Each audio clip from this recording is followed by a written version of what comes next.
शिव महापुराण की ये पवित्र कथा चल रही है। आज कथा का चतुर्थ दिवस है।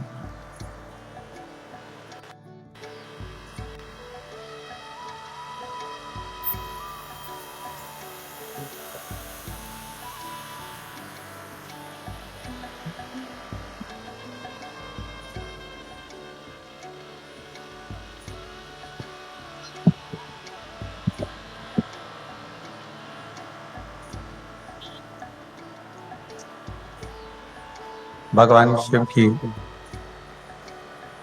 अनुपम कृपा से आज कथा का चतुर्थ दिवस यहाँ प्रारंभ हुआ है।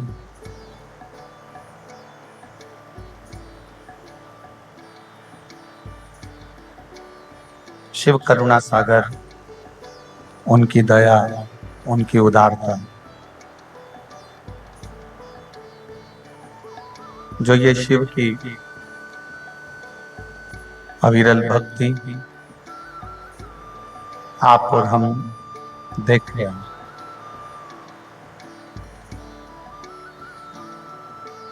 साकरी वालों के कोई पुण्य प्रबल हुए होंगे।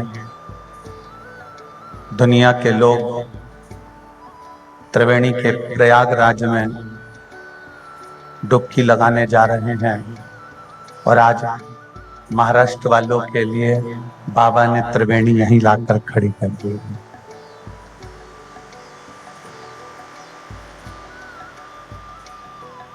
सोमवार, प्रदोष और शिवरात्रि, इन तीनों का समागम आज हो रहा है। तीनों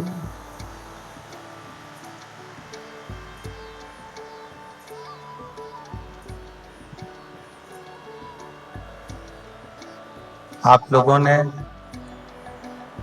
भर भर के लोटा जल शिव जी को चढ़ाया होगा, जो ये बाबा ने त्रिवेणी का संगम यहाँ कर दिया।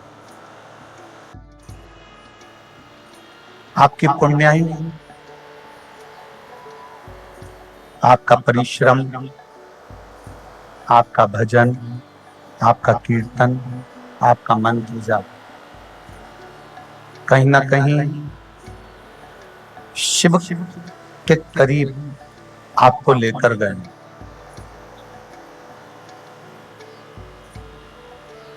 भगवान शंकर के नजदीक आपको लेकर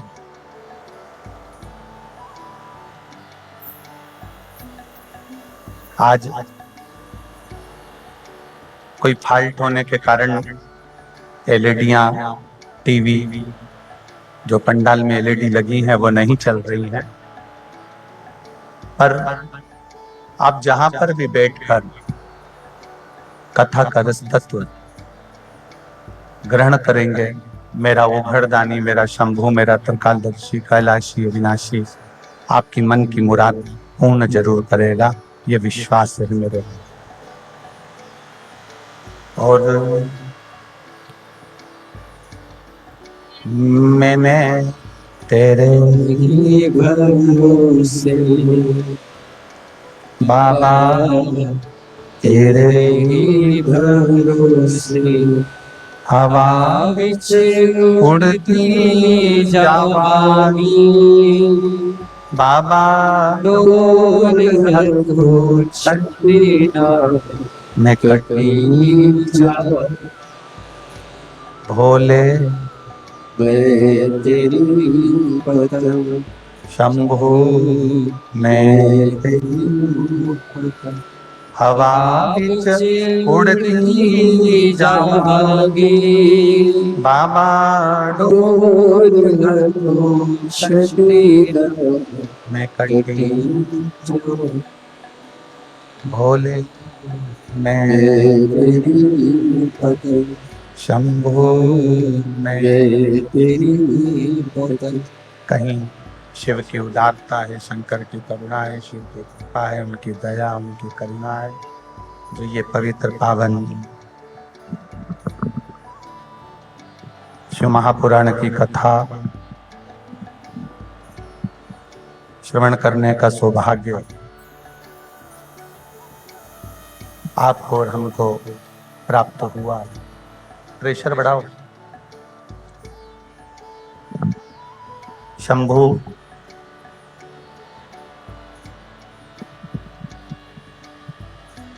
त्रिकालदर्शी कैलाशी, एक तो माघ का महीना और माघ के महीने में सोमवार, शिवरात्रि और प्रदोष, इन तीनों का समावेश।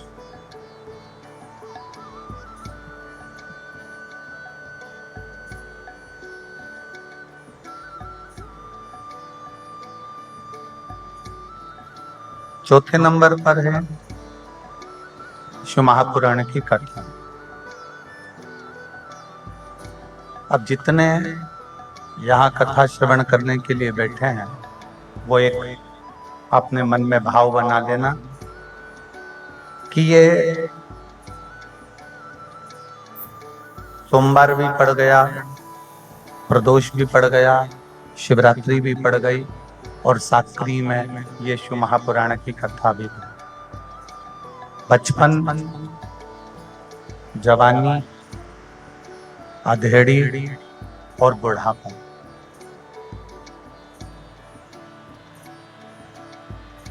इन चारों अवस्था को संवारने के लिए, इन चारों अवस्था को सुधारने के लिए ये शिव महापुराण की कथा साकरी में होती।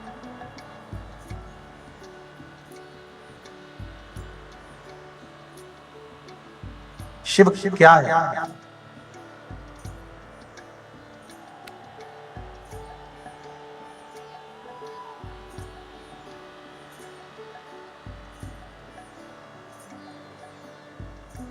एक गुरु से एक चेले ने पूछा कि एक छोटा सा बीज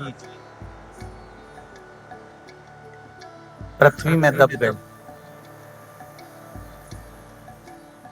और वो छोटा सा बीज जो पृथ्वी में दबा हुआ है, जो छोटा सा बीज पृथ्वी में पड़ा हुआ है, वो अंकुरित नहीं है।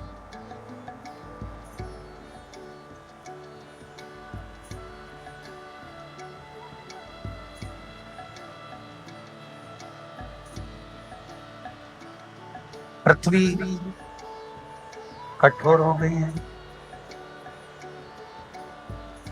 प्रेशर बढ़ाओ, प्रेशर बाहर की पब्लिकों के लिए, भीतर के पब्लिक के लिए प्रेशर बढ़ाओ, प्रेशर।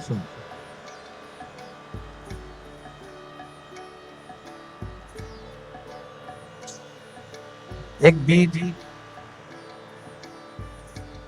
पृथ्वी में गिर गया है, पृथ्वी कठोर हो गई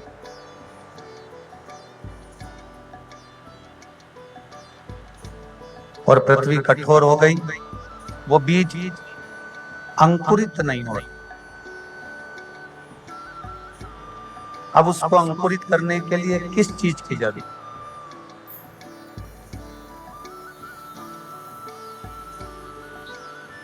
आप सब भी खेती करते हो,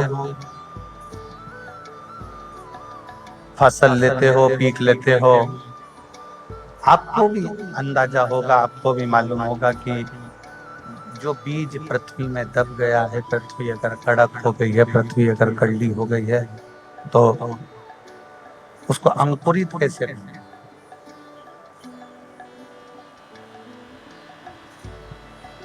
अंकुरित किया कैसे जाए? आप उसको अंकुरित कैसे कर सकते?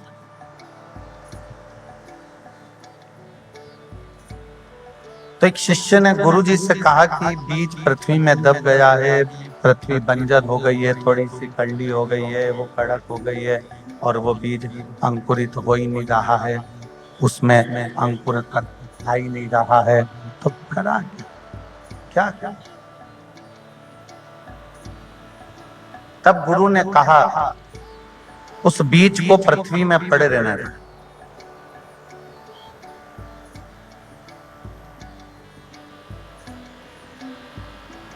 उस बीज को पृथ्वी में पड़े रहने दें। फिर शिष्य ने कहा कि बीज पृथ्वी में पड़ा रहेगा तो बेकार हो जाए। गुरु ने कहा नहीं,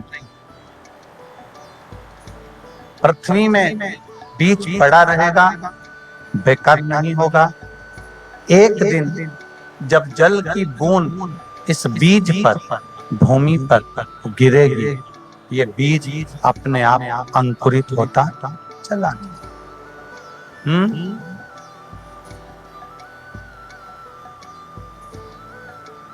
बीच की पब्लिक को आवाज नहीं आ रही है, बाहर की पब्लिक को आवाज नहीं आ रही है, कि जनता के लिए आवाज को खोलो, बीच वाली पब्लिक के लिए।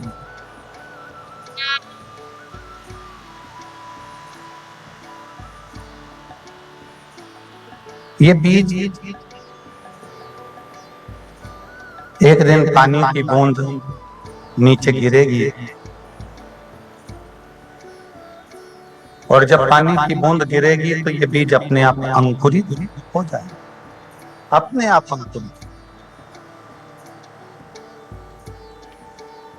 इसको अंकुरित करने के लिए हमें कोई बहुत प्रयास करना नहीं पड़ेगा।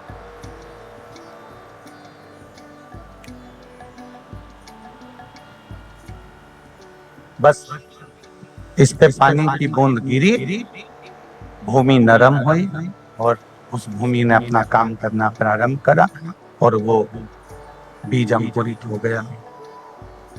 अंकुरित होते होते उस बीज ने पौधे का रूप लिया, पौधे ने फिर वृक्ष का रूप लिया, फिर वो बढ़ता बढ़ता बढ़ता बढ़ता एक बड़े वृक्ष के रूप में उत्पन्न, एक बड़े वृक्ष के रूप में वो उत्पन्न।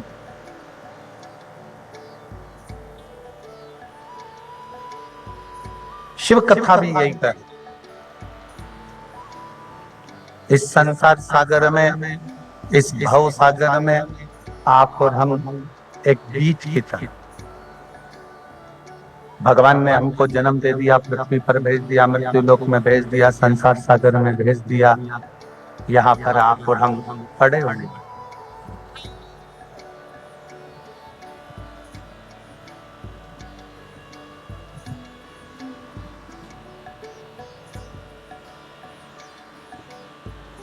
अब हमारे भी दुख कैसे कटेंगे, हमारी तकलीफें कैसे कटेंगी, हमारे कष्ट कैसे कटेंगे, हमारा दुख कैसे कटेगा? तो कहा जैसे पृथ्वी में पड़े हुए बीज पर जल की एक बूंद गिरती है और उस बीज अंकुरित हो जाता है, उसी तरह जिस दिन संसार में रहते रहते आप और हम शंकर भगवान के चरणों में जाकर शिव के चरणों की एक बूंद हमारे अंदर विश्वास की आएगी, तो हम भी संसार सागर में अंकुरित होकर वृक्ष का रूप धारण कर, आप और हम भी बहुत बड़े वृक्ष का रूप ले लेंगे, बहुत बड़े वृक्ष का रूप, एक पौधे का रूप लेकर अंकुरित होकर सम्मुख में।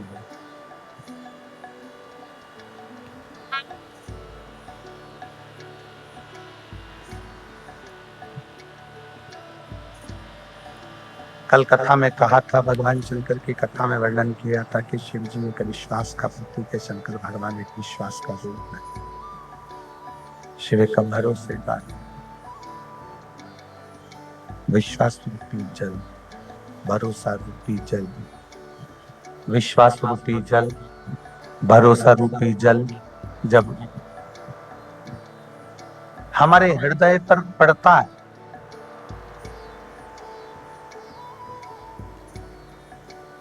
विश्वास का जल जब हमारे ऊपर पड़ता है तो ये पक्का है, हमारा विश्वास दृढ़ होते होते एक दिन अंकुरित हो जाता।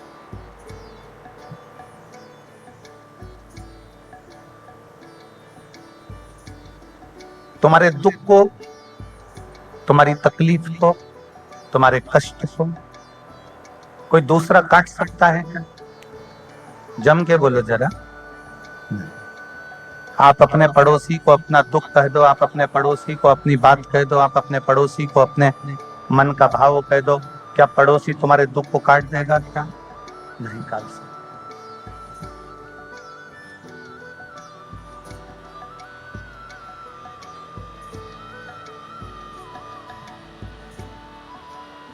पड़ोसी तुम्हारे दुख को नहीं काटेगा। कोई दुनिया में ऐसा पैदा नहीं हुआ कि तुम्हारे दुख को कोई काटे। तुम्हारे दुख को तुम्हें खुद काटना। कैसे? अपने परिश्रम से, अपनी मेहनत से, अपनी लगन से, अपने कर्म से, और भगवान शंकर पर एक लोटा जल चढ़ाकर उसके विश्वास।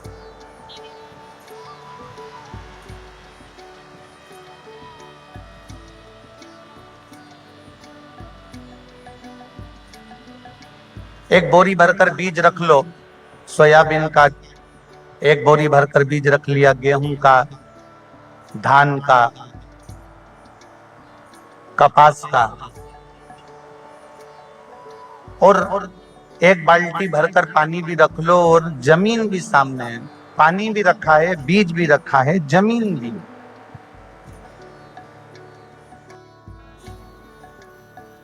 पर तुम वो बीज जमीन में डालोगे नहीं, तुम वो पानी जमीन में डालोगे नहीं, तो जरा विचार करिएगा मन में, क्या तो अंकुरित हो सकता है? क्या वो जन्म दे सकता है? क्या वो अंकुरित हो सकता?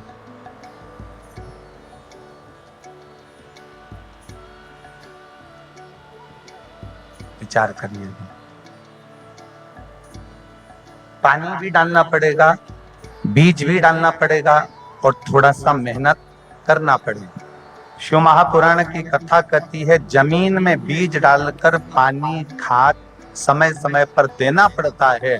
उसी तरह अगर हमारा दुख है, हमारी तकलीफ है, हमारा कष्ट है, हमारी बीमारी है, हमारे शरीर में अगर कुछ बहुत बहुत तकलीफें हैं, तो उसको मिटाने के लिए आपको स्वयं उस परमात्मा की भक्ति करते करते कुछ अपने मन में बल उत्पन्न करना पड़ेगा। तो ये निश्चित है कि वो दुख तुम्हारा कटे, तुम्हारी तकलीफ कटेगी।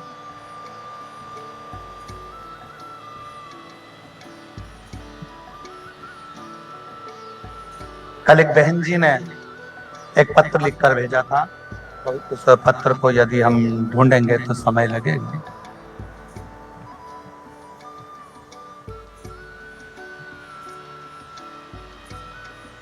एक बहन जी ने पत्र लिखकर भेजा था। उस पत्र में उन्होंने लिखा था कि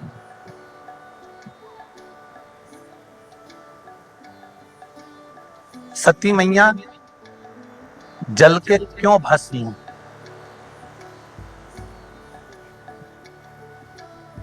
वो तो सती थी ना, वो तो जगत जननी जगदम्बा थी ना, वो तो जगत धात्री थी, वो दुर्गा थी, वो भवानी थी।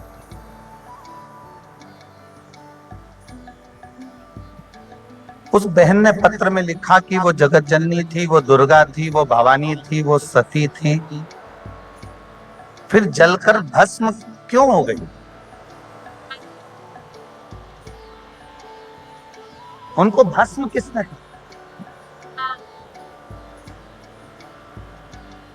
किसकी सामर्थ्यता है जो सती को भस्म कर दे? किसकी सामर्थ्यता है जो सती को जला दे? किसकी सामर्थ्यता है जो सती को भस्म कर दे, उसको अग्नि दे, उसको जला दे? किसकी सामर्थ्यता? किसकी सामर्थ्यता हो सकती?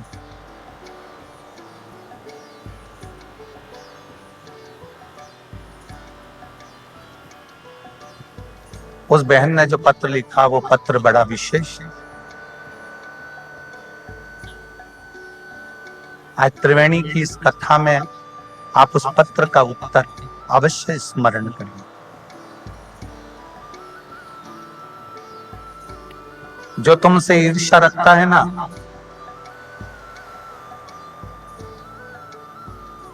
वो जिंदगी में तुम पर कितनी भी बद्दुआ दे दे, तुम्हारा बाल बांका नहीं हो सकता। जो तुमसे नफरत करता है ना, वो तुम्हारे को दिन रात कोसे तो भी तुम्हारा बाल बांका नहीं हो सकता।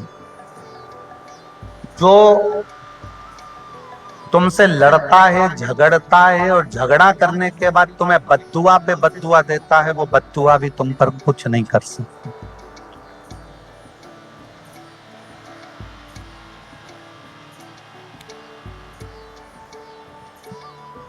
जो तुमसे जलता है, ईर्ष्या रखता है, और वो बद्दुआ देगा ना, उसकी बद्दुआ काम नहीं करती।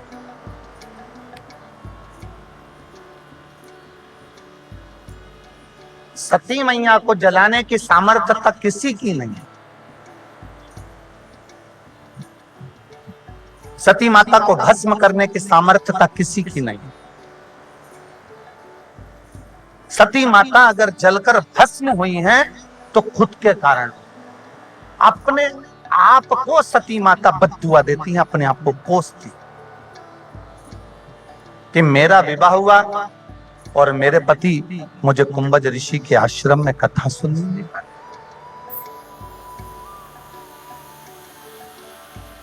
मेरा विवाह हुआ और कुंभज ऋषि मुझे, सती माता अपने आप में विचार कर रही हैं, अपने आप में स्मरण कर रही हैं कि मेरा विवाह हुआ और मेरे पति मुझे यहाँ कुंभज ऋषि के आश्रम में, अगस्त ऋषि के आश्रम में कथा सुनाने लेकर।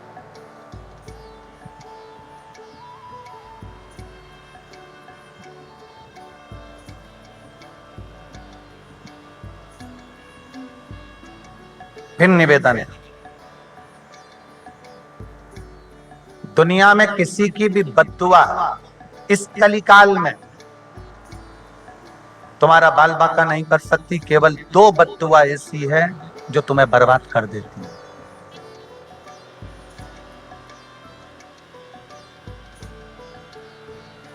दुनिया में दो बद्दुआ ऐसी है जो तुम्हें बर्बाद कर देती है। एक आपकी स्वयं की बद्दुआ, बीमार पड़ गए, हॉस्पिटल में अपने आप को कोस रहे, इससे तो मर जाऊं तो अच्छा है, बहुत तकलीफ भोग रही हूं, काहे का जीवन दिया भगवान तूने, मुझे तो परेशान कर दिया भगवान तूने।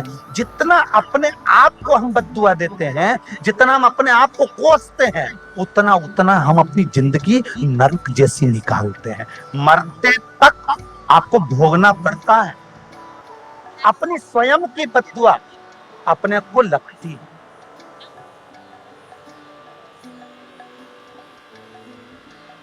और यहाँ मेरे कई भाई बैठे हुए हैं, कई मेरी जीजा बैठे हैं, कई मेरी जीजियां बैठी हैं, कई बेटियां बैठी हैं, कई बेटे बैठे हैं। कोई एग्जाम में अगर आप फेल हो गए, कोई एग्जाम में आप निकल नहीं पाए, कोई परीक्षा में आप उत्तीर्ण नहीं हो पाए, कोई परीक्षा में आप रह गए, कोई परीक्षा आपकी छूट गई है, कोई बात नहीं, अपने आप को कोसिए में, अपने आप को कोसिए में।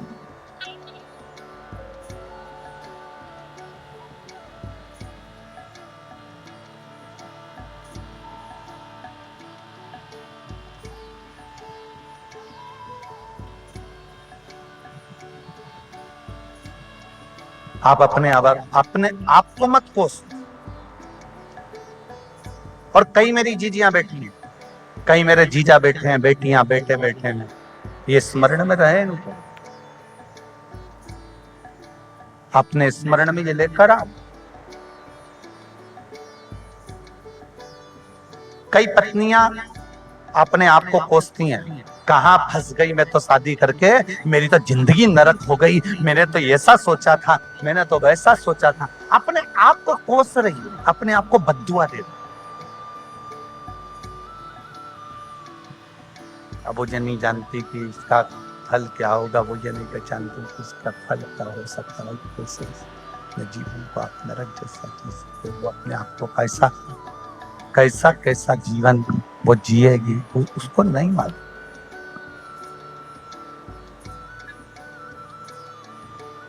वो अपने आप को कोस, अंदर के एक भी बक्से नहीं चल रहे हैं श्रीमान। एक जने ऊपर आके ही सुनिए, ये बक्से एक भी ऊपर के नहीं चल रहे हैं।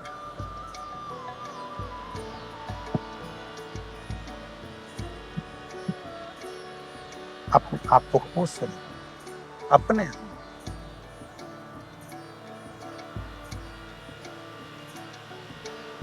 और किसी की सामर्थ्यता नहीं, किसी की सामर्थ्यता ऐसी नहीं है कि कोई जो तुमसे ईर्ष्या रखता है, जो तुमसे नफरत करता है, जो तुमसे बहुत जलन रखता है, वो तुमको कितनी भी बद्दुआ दे दे, उसका कोई फर्क नहीं, उसका कोई फर्क नहीं पड़ता।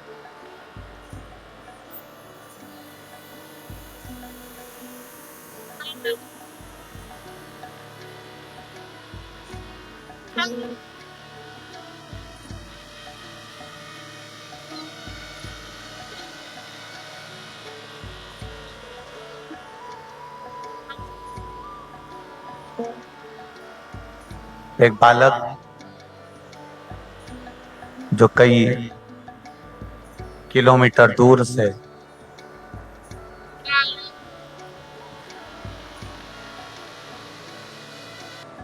किसी दूसरे की बद्दुआ आपको लगे ना लगे, पर दो बद्दुआ, एक अपनी खुद की, कोई बीमारी हो गई, कोई रोग आ गया, घर में कोई तकलीफ आ गई, कोई कष्ट आ गया, कोई एग्जाम नहीं पास हो पाए, कोई परीक्षा नहीं निकल पाए, अपने आप को कभी मत कोसो। आज सोमवार प्रदोष शिवरात्रि की कथा को दिल में बिठाना कि अब तक तो हमने अनायास में अपने आप को कोस लिया, पर आज से मैं संकल्प लेता हूँ कि आज के बाद अपने आप को कभी नहीं कोसूंगी, अपने आप में प्रबलता था।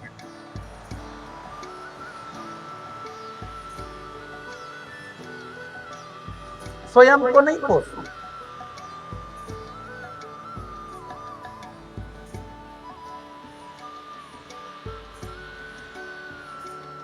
कई लोग दिन में मेरे तो भाग ही फूटे हैं, मेरे तो यही भाग्य हो गए, मेरे तो ऐसी किस्मत हो गई, मेरी तो वैसी किस्मत हो गई। अरे कितने किस्मत वाले हो, भगवान ने दो हाथ, दो पांव, दो नेत्र, दो श्रवण, जिह्वा देकर भेजी है। खुश हो, उसको देखो जिसके हाथ पैर तक नहीं है और रेंग कर चल रहा, उसको देखो जो मुंह से बोल नहीं सकता, उसको देखो जो देख नहीं सकता, उसको देखो जो सुन नहीं सकता। अपने आप में प्रसन्नता धारण,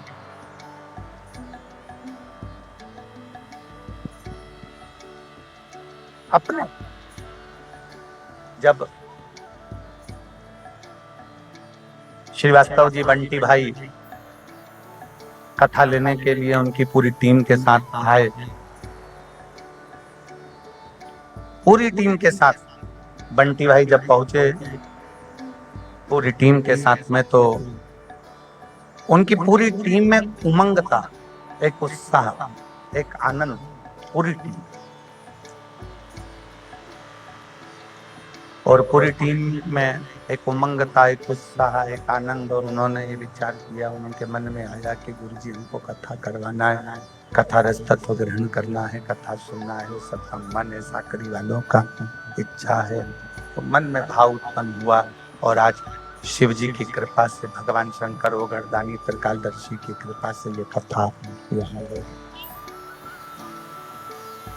ये कथा यहाँ चल।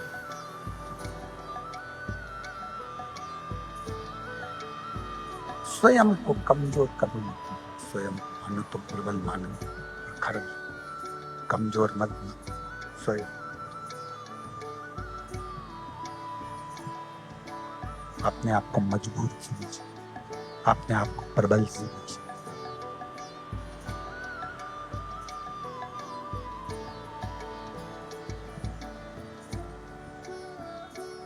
कल बेटी ने प्रश्न किया, बस में क्यों?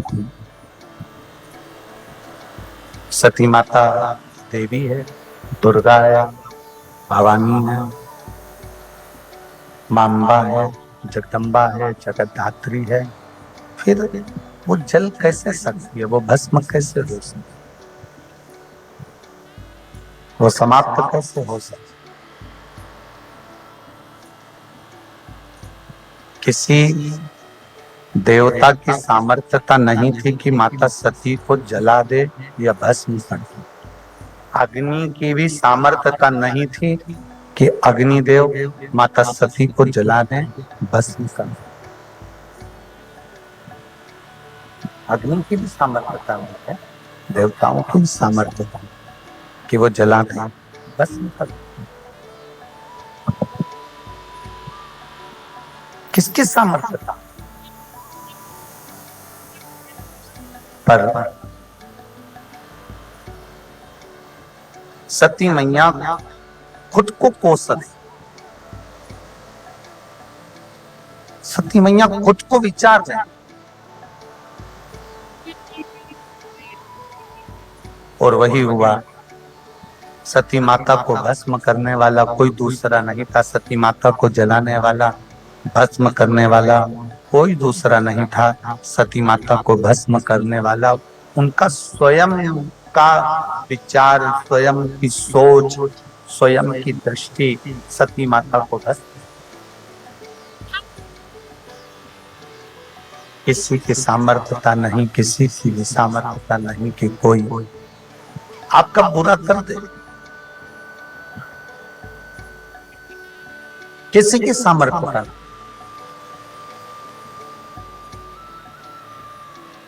एक है आपका बुरा करने वाला आपका स्वयं की बद्दुआ, स्वयं का कोशिश,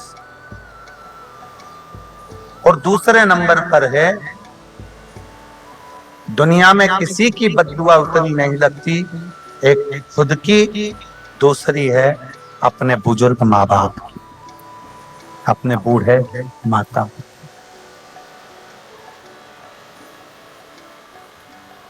क्यों? क्योंकि जो तुमसे बहुत प्रेम करे, जो तुमको बहुत चाहे, जो तुमसे बहुत स्नेह करे, बहुत प्रेम करे, बहुत तुम्हारे लिए दिन रात जो एक कर देते हैं, दिन रात तुम्हारे लिए ही सोचते हैं, तुम्हारे लिए ही विचार करते हैं, तुम्हारे लिए ही जीते हैं, तुम्हारे लिए ही सर्वस्व एकत्रित करते हैं, उनका दिन कभी ना, कभी। एक माता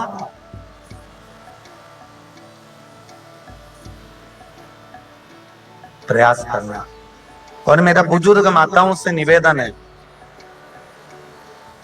मेरा बुजुर्ग पिताओं से निवेदन है, पूत कपूत सुने हैं पर ना माता सुनी माता। पूत कपूत हो सकता, बेटा बेकार हो सकता है, बेटा कपूत हो सकता है, पर माता पिता कभी कुमाता नहीं सुनी कि माँ कभी कुमाता हो। तुम्हारा बेटा अगर गलत काम कर रहा है, तुम्हारा बेटा कुछ गलत कर भी दिया है, तुम्हारा बेटा मान लो कुछ गलत हो भी गया है, तो भी माता पिता का एक फर्ज बनता है कि एक मौका अपनी औलाद को सुधरने के जरूर दो, और उसको एक बार गले से वापस, एक बार सुधरने के लिए उसको मौका जरूर दो, एक बार उसको गले से जरूर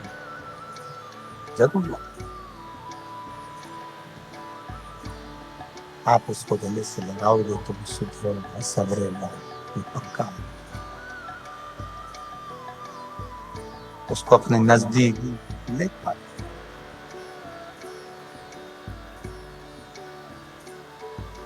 एक बहन ने कहा कि हमारी पड़ोसन हमको दिन रात गालियां देती है, ताने देती है, झगड़ा करती है, दिन भर कोसती रहती है, उसकी बददुआ तो हमको नहीं लगेगी।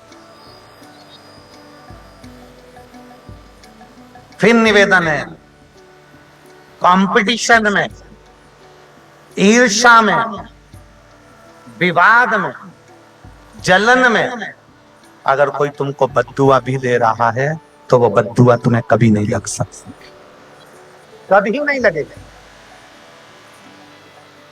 बल्कि जो तुमको बद्दुआ दे रहा है वो उल्टा त्राण भोगता।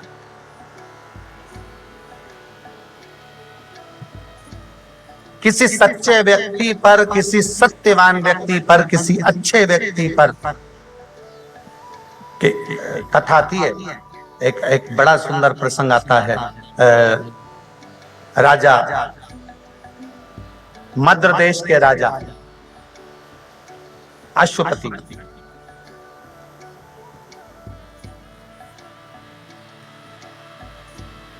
और मद्र देश के राजा अश्वपति जिनके घर में संतान नहीं,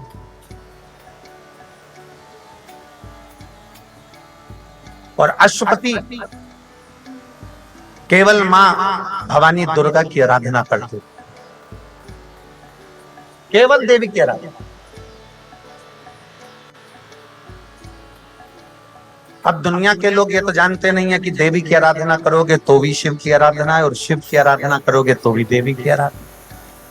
शंकर की आराधना करोगे तो भी राम की आराधना है, और राम की आराधना करोगे तो भी शिव की आराधना है। शंकर की आराधना करोगे तो भी कृष्ण की आराधना, और कृष्ण की आराधना करोगे तो भी शंकर की आराधना। दत्त की आराधना करोगे तो भी शिव की आराधना, और शिव की आराधना करोगे तो भी दत्त की आराधना। हरि विठल की आराधना करोगे तो भी शिव की आराधना, और शिव की आराधना करोगे तो भी हरि विठल की आराधना। विठल में शिव है और शिव में ही विठल है।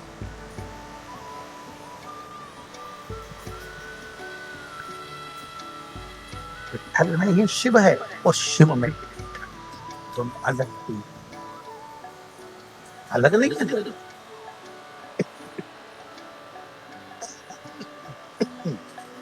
दोनों एक, दोनों में कोई भेद नहीं,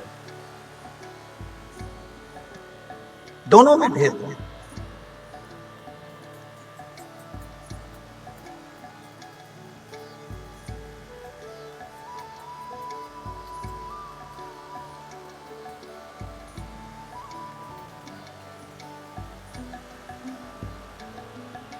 जब आप राम राम मुख से जपते हो, तुम्हारे राम राम जपने से सबसे ज्यादा प्रसन्न कौन होते हैं? राम राम जपने से सबसे ज्यादा प्रसन्न कौन होते हैं? उत्तर दो जल्दी से। कौन प्रसन्न होते हैं? तुम्हारे राम राम जपने से सबसे ज्यादा प्रसन्न होते हैं हनुमान जी। हनुमान जी कौन है? शंकर सुमन केसरी नंदन। हनुमान कौन? शंकर का एक अंश अवतार। मतलब तुम्हारे राम राम जपने से हनुमान प्रसन्न हो रहे हैं, मतलब हनुमान नहीं, तुम्हारे राम राम जपने से भगवान शंकर स्वयं प्रसन्न हो रहे हैं, स्वयं शिव प्रसन्न, स्वयं शंकर प्रसन्न। और तुम्हारे शिव शिव जपने से श्री शिवाय नमस्तु, श्री शिवाय नमस्तु, श्री शिवाय नमस्तु, श्री शिवाय नमस्तु, श्री शिवाय नमस्तु, श्री शिवाय नमस्तु, श्री शिवाय नमस्तु, श्री शिवाय नमस्तु। तुम्हारे शिव नाम जपने पर सबसे ज्यादा प्रसन्न कौन होता है? कौन होता? पंढरपुर कौन कौन गया है? हाथ उठाओ जल्दी से। जो पंढरपुर गए हाथ उठाओ। गए हो? चलो रखो। पंढरपुर में जाकर क्या चिल्लाते हो? विठ्ठल विठ्ठल, पांडुरंगा, विठ्ठला। पर कभी इस शिव महापुराण का कहना मानकर एक बार विठ्ठल के मंदिर में जब दर्शन करने जाओ, तब एक बार जमकर चिल्लाना, हर हर महादेव। अभी तक विठ्ठल चिल्लाए थे, एक बार विठ्ठल बोलते बोलते साथ में हर हर महादेव चिल्ला कर देखना, विठ्ठल जैसे शंकर जी को अपने सिर पर बिठाकर अंदर लेकर आए थे, तुमको भी लेकर अंदर आएंगे।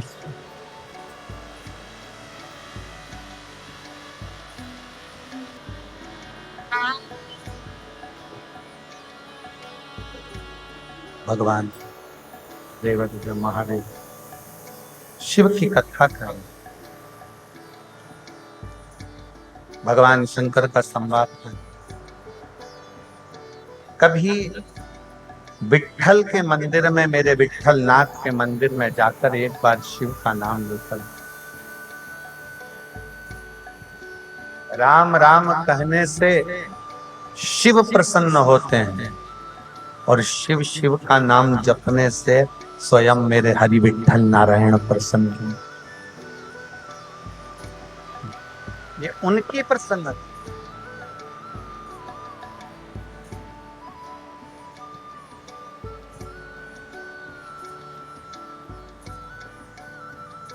किसी की सामर्थ्यता नहीं है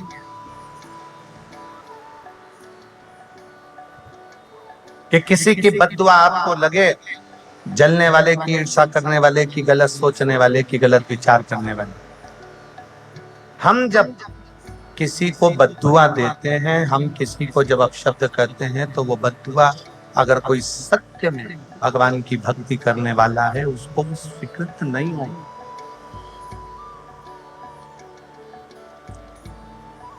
मद्र देश में एक अश्वपति नाम के एक राजा रहते।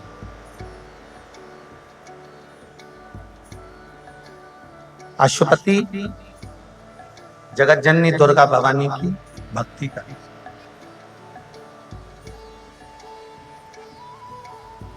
मां जगदम्बा की, मां शक्ति, मां दुर्गा की भक्ति।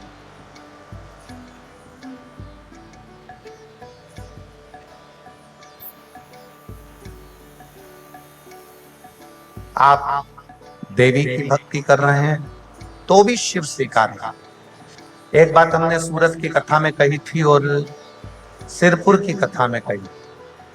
सोमवार का व्रत करो, चाहे मंगलवार का व्रत करो, चाहे बुधवार का व्रत करो, चाहे गुरुवार का व्रत करो, चाहे शुक्रवार का व्रत करो, चाहे शनिवार का व्रत करो, चाहे रविवार का व्रत करो, चाहे तीज का व्रत करो, चाहे चतुर्थी का व्रत करो, चाहे पंचमी का व्रत करो, चाहे छठ का व्रत करो, चाहे सप्तमी का व्रत करो, चाहे अष्टमी का व्रत करो, चाहे एकादशी, चाहे द्वादशी, चाहे प्रदोष, चाहे तुम्हारा मन पड़े जिसका व्रत करो। शिव महापुराण की कथा कहती है, व्रत किसी का भी करो पर फल तो शंकर जी ही देते हैं।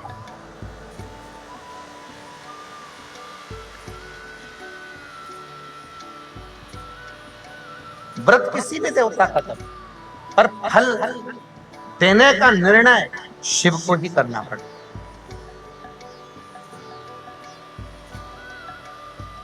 कैसे? तुम्हारे घर में फ्रिज रखा है, पड़ोसी को लेकर जाना है, तुमसे बिना पूछे उठा के ले जाएगा क्या? जम के बोलो जरा। नहीं। तुम्हारे घर में मिक्सर रखा हुआ है, पड़ोसी को, तुम्हारी मौसी के लड़के को ले जाना है, तुमसे बिना पूछे ले जाएगा क्या? नहीं। ये पृथ्वी किसकी? देवाधिदेव महादेव। अगर किसी भी देवता का तुम व्रत करोगे, उपास करोगे, तो पहले देवता वर देंगे। शंकर जी से पूछेंगे कि कमलाबाई ने मंगलवार का व्रत करा है, भैरू सिंह ने शनिवार का व्रत करा है, इसका फल देना है। शंकर भगवान कहेंगे, ये मुझे भी एक लोटा जल और बड़े प्रेम से सत्यभाई जीवन जीता है, इसको केवल एक व्रत का फल नहीं, व्रत भले एक करे पर फल 4 व्रत का दे। व्रत 4 व्रत का उसको फल है।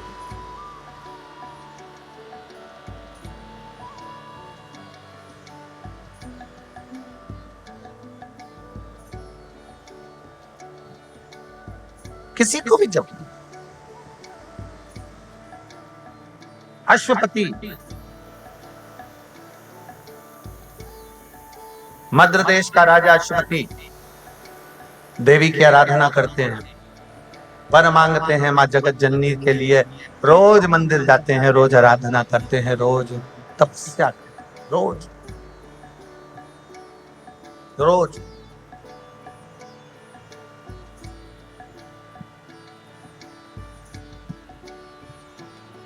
और मेरा मेरी बहनों से, मेरा मेरी जीजियों से, मेरे भाइयों से, मेरी बेटियों से निवेदन है, एक निवेदन करना चाहता हूं,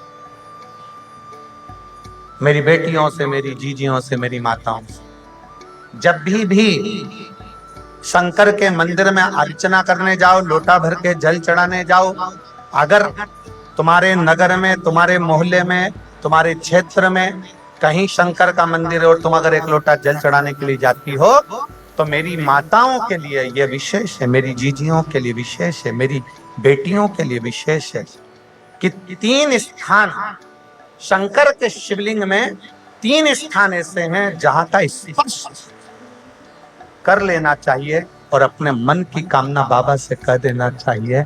तो कहते हैं वो नारी को जिंदगी में कभी दुख नहीं झेलना पड़ता।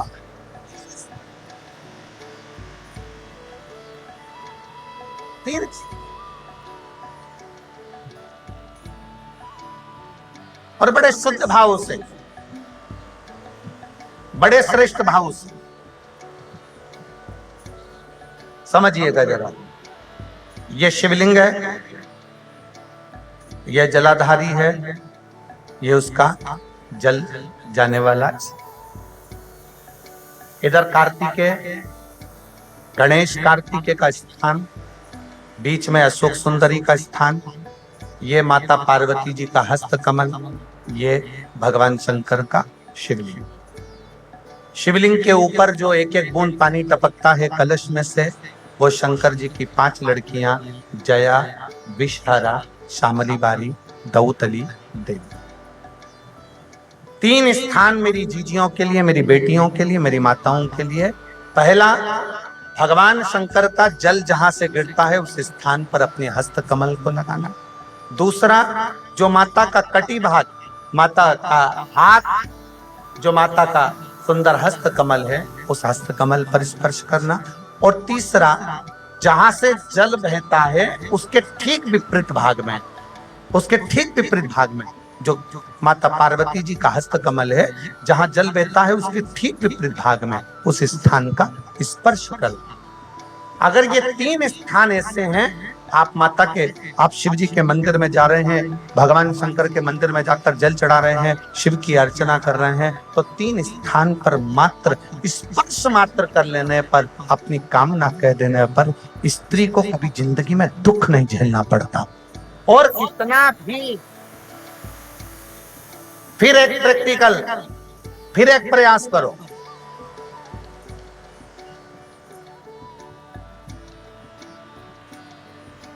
पहले तो मेरे जितने जीजा बैठे हैं, जितने मेरे पुरुष बैठे हैं, जितने मेरे जीजा उन बैठे हैं, उनसे निवेदन है, अपने आप में दृढ़ बनाओ कि मैं, हाँ, हम संकल्प नहीं दिलाएंगे, संकल्प दिलाने से कुछ नहीं होता, फालतू की बात। हम दिला भी देंगे, तुम वापिस पहुंच गए तो ऐसा फालतू का माथा पच्ची हम करते हैं। आप अपने मन से दृढ़ बनाओ कि मैं अपने बच्चों के लिए, अपनी पत्नी, अपने बेटों और अपने माँ बाप की इज्जत के लिए और अपने घर के बेटों को मुझे डॉक्टर बनाना है, इंजीनियर बनाना है, मुझे मेरे बेटे को कलेक्टर बनाना है। अपने बच्चों की जिंदगी बनाने के लिए आज से मैं मदिरा नहीं पीऊंगा, मैं दारू नहीं पीऊंगा, मैं नशा नहीं करूंगा। अपने घर के बच्चों, अपने घर एक संकल्प अपने भीतर आप स्वयं लीजिए। हम नहीं दिलाएंगे, हम ये फालतू काम, क्योंकि हमें मालूम है हम संकल्प दिला देंगे, तुम नहीं छोड़े तो बद्दुआ हमें लगे, काम मतलब तुम सोचो ना, घर किसका? तुम्हारा। बच्चे किसके? तुम्हारे। पत्नी किसकी? तुम्हारी। माता पिता किसके? तुम्हारे। तो सोचना किसको? तुमको। हम क्या सोचेंगे? तुम स्वयं सोचो, तुम स्वयं विचार करो। और इसमें मेरी जीजियों का साथ है, इसमें मेरी जीजियों का साथ है। एक दुर्वा, ये 3 स्थान पर स्पर्श करा। एक दुर्वा 3 स्थान पर स्पर्श करा। और अवधूतेश्वर महादेव का नाम लेकर वो दुर्वा एक पानी की कटोरी में डाल दी। अवधूतेश्वर महादेव का नाम है। उस दुर्वा का दूसरे दिन विसर्जन कर दीजिए और वो कटोरी का जल किसी भी तरह से नशा करने वाले व्यक्ति को रोज रोज थोड़ा थोड़ा रखकर एक दुर्वा तीनों स्थान पर स्पर्श कराकर रखकर उसका पान कराना प्रारंभ करिए। और पुरुष अपने अंदर संकल्प ले कि आज के बाद मैं नहीं पीऊंगा, वो जल पीना प्रारंभ कर दे। धीरे धीरे मदिरा का नशा छूट जाता। एक दुर्वा, क्या बोलते हो उधर महाराष्ट्र में, धूप की दुर्वा, दुर्वा बोलते हैं ना।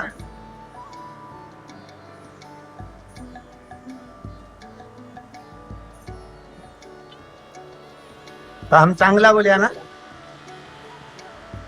हम ठीक बोले ना। तो दुर्वा, एक दुर्वा, तीन स्थान, फिर समझेंगे। जहां से जल बहता है वहां आप बैठे हो वहां, और इसी जल भाग के ठीक पीछे का स्थान जो देवी का स्थान, ये पूर्ण स्थान मेरी माता का है, पूर्ण स्थान। और बीच में जो स्थान है वह सुख सुंदरी का। इधर षडान कार्तिक गणेश जी का स्थान निश्चित है, इधर गणेश उधर कार्तिक।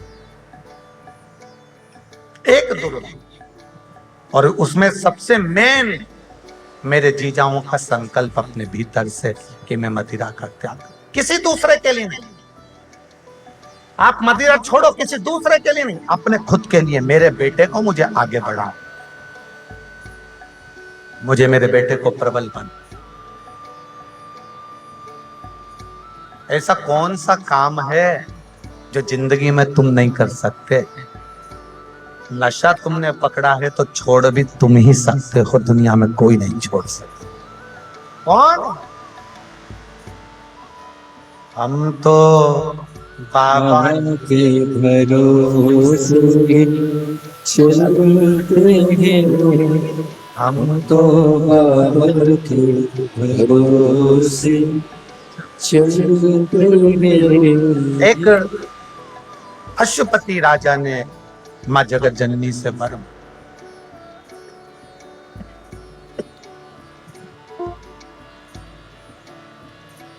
तब कर।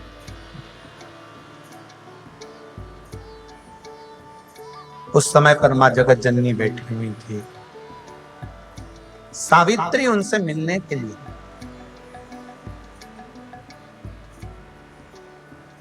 सावित्री, मेरा एक निवेदन सभी शिव भक्तों से है, अगर स्वीकार करें तो अच्छी बात है।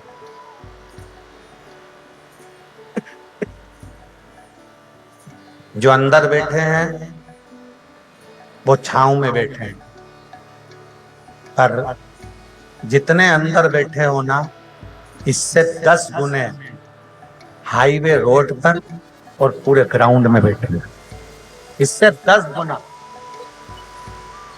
मेरा निवेदन है, जो मेरी बहनें, जो मेरे बेटा बेटियां, जीजा जीजियां अंदर पानी की बोतल बांट रहे हैं, उनसे निवेदन है, जो धूप में सवेरे से छाता ले लेकर बैठे हैं पानी की बोतल, उनको लाखों की संख्या में आप लोग आए हो। कोई कह रहा था गुरुजी ग्राउंड बहुत बड़ा है, पर आज वो ग्राउंड को भी लग रहा होगा कि मैं छोटा पड़ गया, आज उसको भी लग रहा। लाखों की संख्या में आए,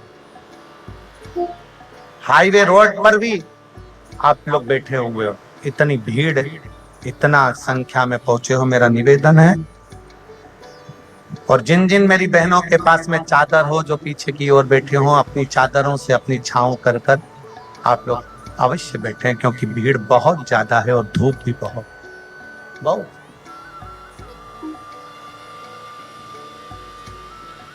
और मुझे उम्मीद है मेरे इस पवित्र प्रांगण के अंदर जितनी मेरी जीजियां बैठी हैं उनके पास में तो पानी की बोतल होगी, मुझे मेरा विश्वास कहता है, क्योंकि मुझे मेरी जीजी और मेरे जीजा पे पूरा भरोसा है कि वो पानी की बोतल साथ लेकर चलते हैं। आप लोगों को पानी तो नहीं चाहिए? जम के तो बोलो, नहीं चाहिए ना? शिव तत्व लीजिए, शंकर की कथा, शिव कथा कह रही है। भगवान शंकर का संवाद कर रहा है। अश्वपति ने माँ जगत जननी दुर्गा भवानी से मांगना चाहा, किया, साधना करी, मेरे घर औलाद नहीं, मेरे घर संतान नहीं। माँ अम्बा जगदम्बा ने सावित्री को भेज, माँ भवानी दुर्गा ने सावित्री को भेजा, जाओ सावित्री, आज तुम जाओ और जाओ पता करो कि राजा अश्वपति को क्या चाहिए। क्या जब कोई कामना कर कर आप भगवान शंकर की आराधना करते हो, जब किसी कामना के साथ आप भगवान शंकर की आराधना में डूबते हो, उस समय पर केवल शिव ही नहीं, 33 कोटि देवता भी आपकी कामना को पूर्ण करते हैं। 33 कोटि। एक पत्र है,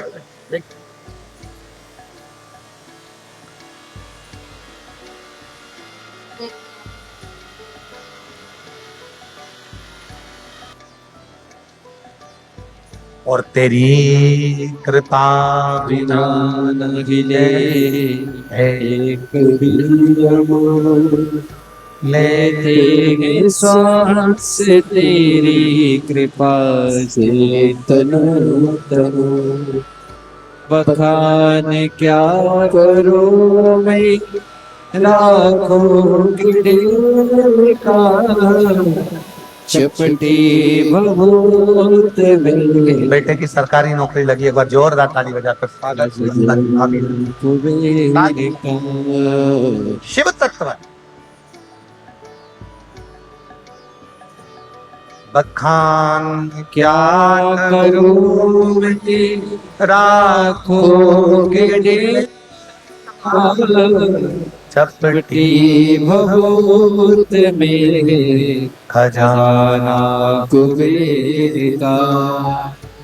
गंगाधार मुक्ति द्वार ओमकार तू भोले ओमकार तू। आयो शरण तिहारी शंभु तार तार तू। बखान क्या करूं मैं राखोगे ढेर का चपटी भभूत में खजाना कुबेर का। हे गंगाधार मुक्ति द्वार ओमकार तू भोले ओमकार। कैंसर की रिपोर्ट नीलाई, जो कैंसर हो गया था बाबा की कृपा से रिपोर्ट पूर्ण तरह से नीलाई। एक बार जोरदार ताली बजाकर साधु का बहुत। शिव तत्व, शिव औघड़ी,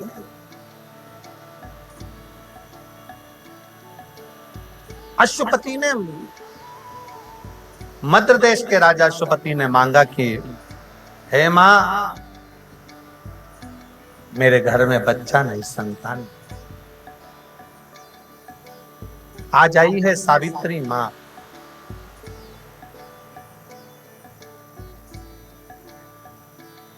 मां जगत जननी ने भेजा, अश्वपति मैं सावित्री हूं, मुझे जगत जननी जगदम्बा ने भेजा। मां मैं तो नहीं जानता, पर इतना जानता हूं कि मेरी दृष्टि में सारी मां एक ही। मैं केवल इतना,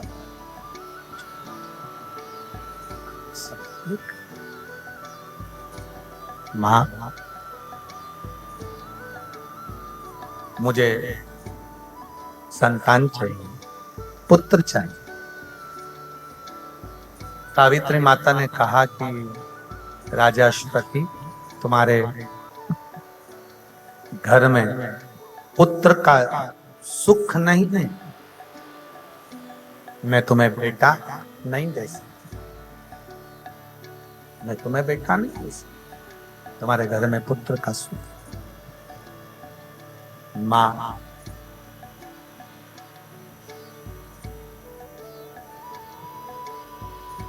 क्या मैं बिन औलाद के रहूंगा? सावित्री माता ने कहा कि बिन औलाद के तो नहीं, पर मैं तुम्हें वर देती हूं कि तुम्हारे बेटे की जगह तुम्हारे घर में एक बेटी जन्म ले। एक बेटी का जन्म। और मेरी जीजियों, मेरे जीजाओं, मेरी बेटियों, मेरी माताओं, मेरे भाई, अपने अंदर एक बात उतार कर रखना, अपने भीतर ये बात को उतार लेना,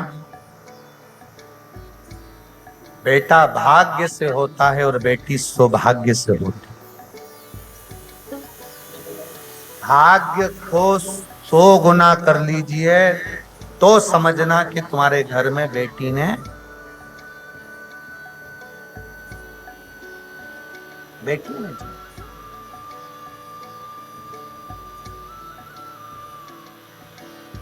बेटी जन्म ले।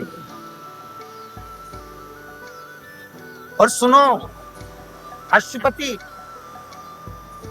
वो बेटी साधारण नहीं होगी। मैं सावित्री खुद तेरे घर में एक बेटी के अंश के रूप में जन्म ली। मेरे आशीर्वाद से बेटी हो रही है तो वो बेटी साधारण नहीं होगी, वो बेटी साज नहीं होगी। उसका भी तेज पुंज,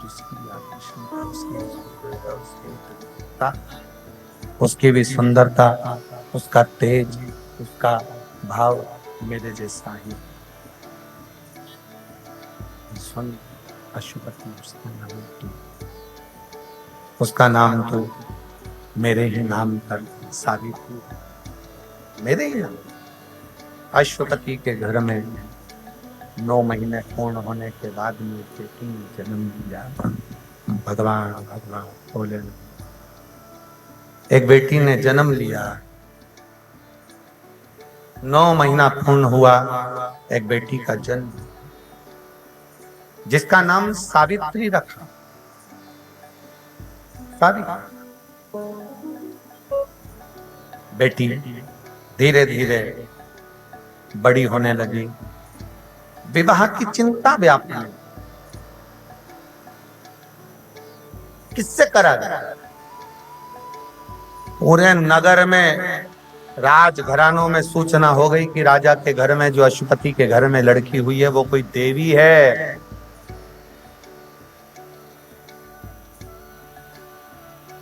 विवाह के लिए कोई प्रस्ताव नहीं आया। राजा अपनी लड़की को लेकर वन में चला गया कि कोई अच्छा वर मिले, उसके साथ बेटी का विवाह कर। कोई अच्छा वर ढूंढते ढूंढते जंगल में बेटी से कह दिया कि अब तू जा, तुझे जो श्रेष्ठ वर लगता हो, अपने धर्म के अनुकूल वो वर। बेटी गई। थोड़ी देर बाद अश्वपति बैठे ही थे कि सामने से देवर्षि नारद का आगमन हुआ। देवर्षि नारद का आगमन हुआ। नारद जी बात कर रहे थे, इतनी देर में सावित्री का आगमन हुआ। अश्वपति, नारद जी बोले, ये लड़की कौन है? ये कन्या कौन है? कहा, ये मेरी बेटी सावित्री है। अच्छा, बड़ी सुंदर है, बड़ा तेज है, इसका विवाह क्यों नहीं करते? अरे महाराज, विवाह के लिए तो हम आए हैं। मैंने मेरी बेटी से कहा था कोई उत्तम वर देख ले। आज मेरी बेटी उत्तम वर देख कर आई है, उसके चेहरे की रौनक बता रही है। सावित्री देवर्षि नारद को प्रणाम करती हैं। नारद जी, मैं आपको प्रणाम करती हूँ। क्या तुमने वर ढूंढ लिया? हाँ, मैंने वर ढूंढ लिया।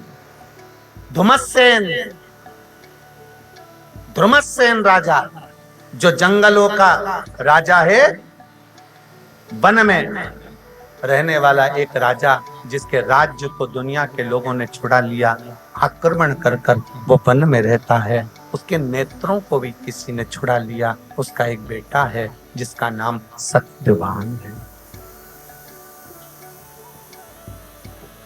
सत्यवान, जैसे सुना सत्यवान का नाम, जैसे ही सत्यवान का नाम सुना, देव ऋषि नारद करताल बजाकर बोले श्रीमन नारायण श्रीमन नारायण। अरे अश्वपति, तुम्हारी बेटी को समझाओ, वो लड़का ठीक नहीं है। आज ही के दिन 1 वर्ष पूर्ण होने पर आज ही के दिन वो मर जाए, आज ही के दिन मरे। उसका तो 1 वर्ष है और लड़की को समझाओ, दूसरा वर देख। सावित्री कहती है नहीं पिताजी, मैंने तो उसको पति मान लिया है, तो मैं विवाह करूंगी तो उसी से करूंगी, अन्यथा किसी से नहीं करूंगी। मैंने उसको अपना मान लिया, अब मैं विवाह दूसरे से क्या करूं? मैं तो करूंगी तो उसी से, मुझे दूसरे से विवाह नहीं करना, मुझे दूसरे से विवाह नहीं करना। खूब समझाया। देव ऋषि नारद ने कहा तुम्हारी बेटी के भाग फूट गए हैं अश्वपति।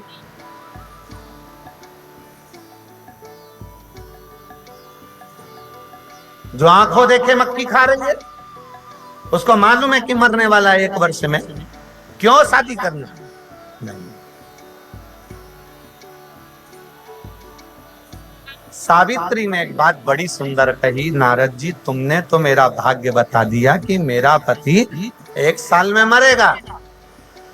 किसी लड़की का विवाह हो रहा हो, किसी लड़की की शादी हो रही हो और उस लड़की को मालूम ही नहीं कि उसका पति क्या है, कितना जिएगा, कैसा रहेगा, सुख है दुख है, उसको क्या मालूम? तुमने तो मेरा भाग्य बता दिया। एक बात बताओ मेरी जीजियों, विवाह के पहले तुम सबका भाग्य बताने वाला कौन था? कोई आया था भाग्य बताने? नहीं।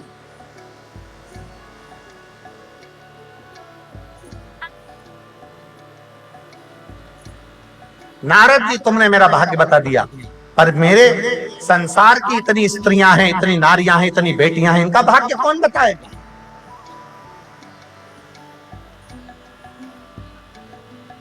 कौन देखेगा? अश्वपति नारद जी के हाथ जोड़ लिए। नारद जी भी सोचे कि ये तो मुझसे प्रश्न कर रही, और बड़ा भयंकर प्रश्न देव ऋषि नारद के सामने खड़ा हो गया, बड़ा भयंकर प्रश्न। वट सावित्री का व्रत करने वाली स्त्रियां, नारियां, माताएं, कन्याएं, ये जान लें कि आपने सत्यवान और सावित्री की कथा तो बहुत सुनी होगी, बहुत स्मरण किया होगा, पर सावित्री ने जो नारद जी से ये शब्द कहा कि मेरा भविष्य तो आपने बता, मेरा भाग्य तो बता दिया कि मेरा पति 1 साल बाद मरेगा। संसार में ऐसी कई लड़कियां हैं, संसार में कई ऐसी स्त्रियां हैं, संसार में कई नारियां ऐसी हैं जिनका भाग्य बताने वाला कोई भी नहीं। कौन बताए क्या होगा उसका? नारद जी के मस्तिष्क में वो बात बैठ गई कि आखिर ये प्रश्न बड़ा प्रश्न बड़ा। सावित्री ने एक प्रश्न नारद जी के सामने खड़ा। सावित्री, और मेरी जीजियों सावधान होकर सुनिएगा जरा, इस प्रश्न का उत्तर बड़ा विचित्र। सत्यवान और सावित्री की कथा तो आपने बहुत सुनी होगी, पर इस प्रश्न पर सावित्री का संवाद जोड़ा हुआ। इस प्रश्न सावित्री जी कहती है नारद जी से, नारद जी तुम कहते हो कि, नारद जी आप बोल रहे हो कि तुम्हारा पति आज ही के दिन 1 वर्ष में चला जाए, आज ही तो।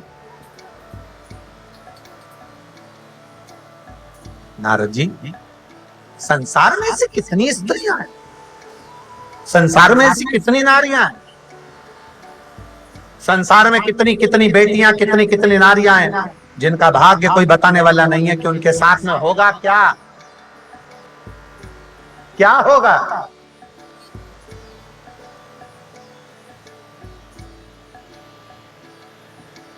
कोई बताने वाला, कोई।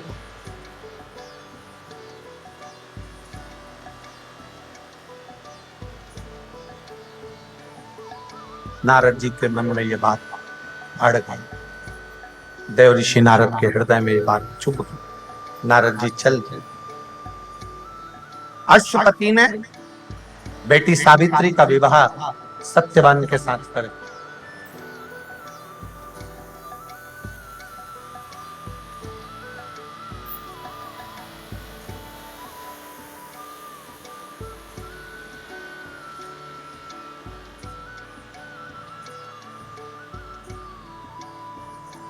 और जब सत्यवान के साथ में विवाह हुआ, पर सावित्री के मन में यह बात अड़ी रही कि मेरा पति 1 वर्ष में जाएगा। 1 वर्ष दिन निकलते गए, निकलते गए, निकलते गए, निकलते गए। एक दिन सावित्री ने अपने ससुर से पूछा, ध्रुमसेन से, राजा ध्रुमसेन से पूछा कि महाराज, ससुर जी, पिताजी, एक बात पूछना है। देखिए, आज बड़ी सावधानी से कथा सुनिएगा। सोमवार, प्रदोष और शिवरात्रि की कथा है। जितने भी यजमान बने हैं उनसे भी निवेदन है, ज्यादा दिखावे के चक्कर में मत पड़ना कि आरती के चक्कर में ऊपर जाना है तो अपने को कथा छोड़ दें। अपन पूरी कथा का रसतत्व ग्रहण करिए। आरती तो जहां पर बैठ के भी करोगे तो शिव स्वीकार करना। बहुत सावधान, बार बार ये मौका नहीं लगेगा, बार बार ये मौका नहीं आ सकता। इसको विशेष ध्यान रखिएगा, विशेष। और आपसे ज्यादा जरा ध्यान रखो कि ये धूप में जो बैठे हैं सुबेरे 7-8 बजे से, जो एक जैसी छांव नहीं है उनके ऊपर, धूप में एक जैसे बैठे हैं छोटे छोटे बच्चे। जरा देखो, आप लोग एलईडी पर या टीवी पर नजारा देख रहे होंगे, जो धूप में बैठे हुए चिलचिलाती सुबह से छोटे बच्चे, बुजुर्ग, बड़े। अंदाजा लगाइए कि कितने विश्वास के साथ बैठे। बहुत सावधानी से सुनिए। और हम भी साकरी की इस पवित्र भूमि से कहते हैं, आप जितने विश्वास से आज कथा सुन रहे हो, ये हमारा विश्वास कहता है कि 3 महीने के अंदर तुम्हारा भी पत्र इस व्यासपीठ पर जरूर मिलेगा। भरोसा रखिए। सावित्री के मन में प्रश्न उठा। सावित्री ने एक प्रश्न नारद जी से कर दिया और सावित्री ने दूसरा प्रश्न अपने ससुर से कर दिया, धुमसेन। सावित्री ने दूसरा प्रश्न धुमसेन से किया, पिताजी, मेरे मन में एक संशय। क्या संशय? संशय ये है कि आपका राज्य कैसे चला गया? तो कहा, पास के नगर के राजा ने आक्रमण कर कर मेरा राज्य ले लिया और मेरी आंखों को भी फोड़, मेरे नेत्र भी छीन, मैं अंधा हूं। दुनिया का कोई व्यक्ति अगर आपको बर्बाद कर देता है तो चिंता ना करना, आप शंकर पर विश्वास पूर्ण रखना, वापिस आबाद हो जाओगे। कोई बर्बाद कर कर चला जाए। एक पत्र है जिसमें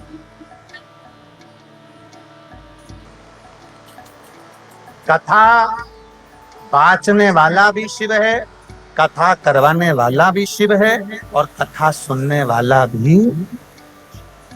यहाँ सियोर वाले महाराज का नाम नहीं लेना। सियोर वाला कुछ भी नहीं है।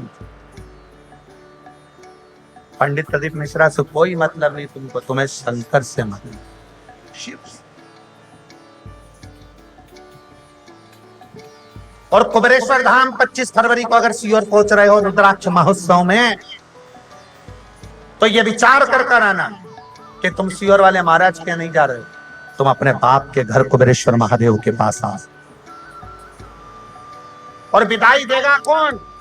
अगर हम कुबेर भंडारी के दरवाजे पर जाएंगे, कुबेरेश्वर बाबा की भूमि पर रुद्राक्ष महोत्सव में पहुंचेंगे, 7 दिन सेवा करेंगे, कथा सुनेंगे, हमारी विदाई कौन देगा? सियोर वाले महाराज की सामर्थ्यता नहीं कि विदाई में कुछ दे दे।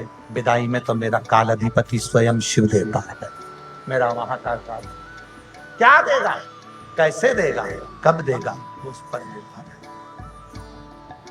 महाराज सावित्री ने प्रश्न किया अपने ससुर से कि तुम्हारी आंखें कैसे चली गई, मेरे जिनने मेरा राज्य लिया उन्होंने मेरी आंखें छीन ली, छोड़ा।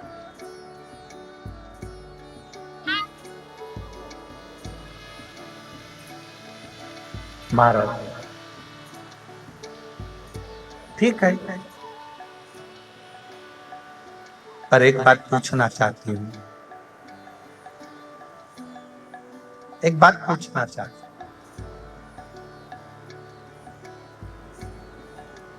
कहा सावित्री ने अपने ससुर से, भगवान देवादिदेव महादेव शिव ओगड़ रानी कृपाल राशि कैलाशी अविनाशी शंकर की कथा था। तुम्हारा राज्य कैसे चलेगा? कहा आक्रमण कर दिया, नेत्र भी छुड़ा लिया,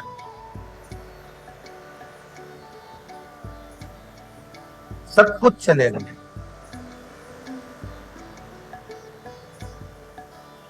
तुम्हारे पास में कुछ है? सावित्री ने पूछा अपने ससुर से, आपके पास में कुछ है?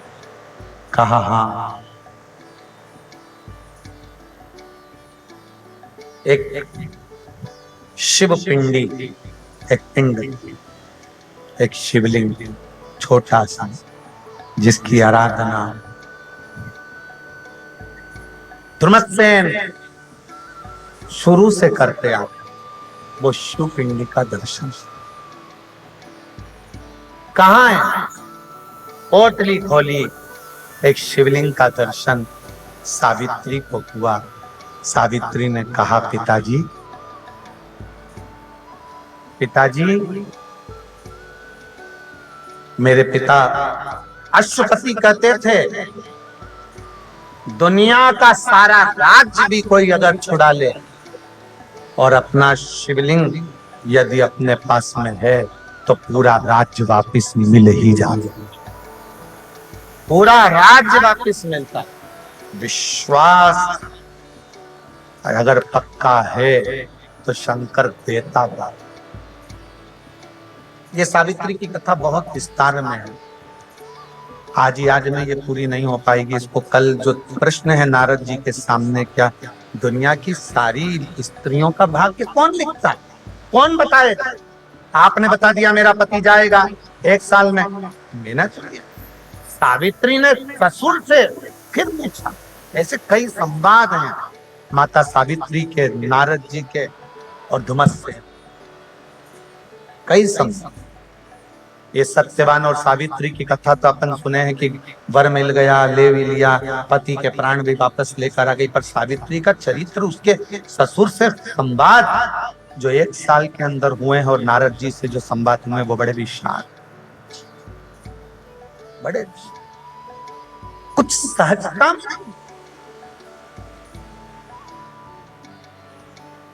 आप कितने आश्रित हैं शंकर, आप कितना विश्वास करते हैं शिव पर, ये आपके ऊपर निर्भर करता। आज कथा का चतुर्थ दिवस हुआ है, कल कथा का 5वां दिन रहेगा, 6वां दिन, 7वां दिन, ऐसे ही कथा साकरी में 3 दिन की ओर रही है। जिस भाव से आप लोग सुन रहे हैं, मेरा देव अधिदेव महादेव आपकी वो मन की मुराद पूर्ण करे, यही भाव रखते हैं। आज भगवान श्री गणेश जी महाराज का प्रागट्य उत्सव हो रहा है, जोरदार ताली बजाएं, शंकर पार्वती भगवान गणेश जी को लेकर कदार रहे हैं। ये कथा 30 तारीख तक चलेगी, 30 तारीख को ये कथा विराम हो जाएगी, फिर 1 फरवरी से 7 फरवरी तक कोकपुर कांकेर छत्तीसगढ़ में शिव महापुराण की कथा दोपहर में 1 बजे से 4 बजे तक रहेगी। जो कोकपुर में कथा रहेगी उस कथा का नाम सरंग पालेश्वर महादेव शिव महापुराण की कथा के नाम से रहेगी। सरंग पालेश्वर महादेव के नाम से वो कथा 1 फरवरी से 7 फरवरी तक कोकपुर कांकेर छत्तीसगढ़ 1 बजे से 4 बजे तक चलेगी। बड़े भाव से आप उस कथा का लाभ लेंगे। आज की बहुत सारी कथा रह गई है जिसको कल के क्रम में अपन उसको पूरा करेंगे, सावित्री संवाद को। और शिव जी की भक्ति किसको कहते हैं, शंकर से फल कैसे लिया। एक स्त्री का भाग्य कोई नहीं पाया तो वो स्त्री ऐसा कौन सा शिव की अर्चना कर ले जिससे उसके जीवन के सारे दुख समाप्त। ऐसे संवादों को कल श्रवण करेंगे। आज की कथा को यहाँ विराम की ओर लेते हैं। हर हर हरे